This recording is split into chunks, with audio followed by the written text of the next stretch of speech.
जी business के managing editor Anil Singhvi जी हमारे साथ जुड़ चुके हैं। Anil sir, good evening. आपकी प्रतिक्रिया सर इस फैसले पर? देखिए दीपक, ये एक बात तो पक्की है कि थोड़ा अनएक्सपेक्टेड फैसला है सरकार का, क्योंकि पिछले डिमोनेटाइजेशन के बाद शायद लोगों को ये अंदाजा नहीं हुआ कि इतना जल्दी फिर से आ सकता है। वो तो खैर इतिहास में पहली बार ही हुआ था, और दूसरी बार जब ये हुआ तो इतना जल्दी शायद होगा इसकी संभावना कम है। अब इसके पीछे कई सारे उद्देश्य हो सकते हैं सरकार के। नेचुरली जो आरबीआई के स्टेटमेंट में कहा गया है कि वो क्लीन नोट पॉलिसी को इसकी तरफ जाना चाहते हैं, यानी कि आमतौर पर वो ये मानते हैं कि एक नोट की उम्र 4-5 साल के आसपास होती है और इन नोट्स का सर्कुलेशन मार्केट में कम हो गया है। इसे लोग जैसे जिसके पास 2000 के नोट आ जाए वो अपने पास बचा कर रखते हैं या फिर होर्डिंग करते हैं।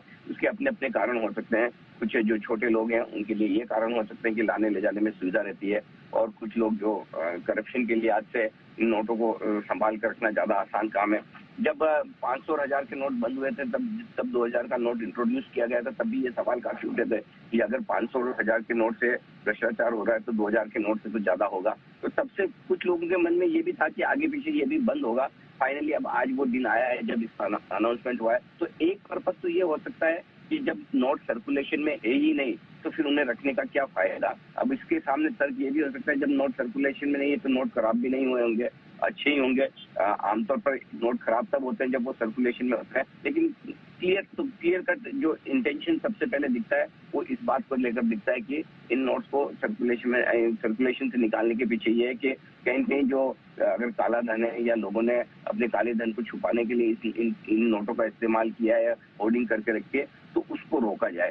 दूसरी बात जो हो सकती है वो ये हो सकती है कि डिजिटल देश में ज्यादा से ज्यादा बढ़े, जिससे कि इकोनॉमी की स्ट्रेंथ आए, ट्रांसपेरेंसी बने, बैंकिंग सिस्टम के थ्रू ज्यादा से ज्यादा लेन देन हो।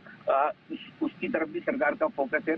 दूसरा पर्पज ये हो सकता है। तीसरा पर्पज जिसकी एक्सपर्टाइज मेरी है नहीं, लेकिन आई एम श्योर आप अब से लेकर रात तक जब शोज करेंगे शायद कहीं कहीं वो पॉलिटिकल वॉइसेस आपको सुनने को मिलेगी कि अगले चुनाव के पहले ये एक्शन लिया जा रहा है, लोकसभा चुनाव के पहले। तो कहीं कहीं इसके राजनीतिक उद्देश्य भी हो सकते हैं, नहीं है, मेरे लिए कहना मुश्किल है, लेकिन इन पर अंदाज जरूर लगाया जाएगा। जी बहुत सारी लेयर्स हैं इसमें, और उन लेयर्स को समझने की कोशिश हम लगातार अपने विश्लेषणों में करते रहेंगे।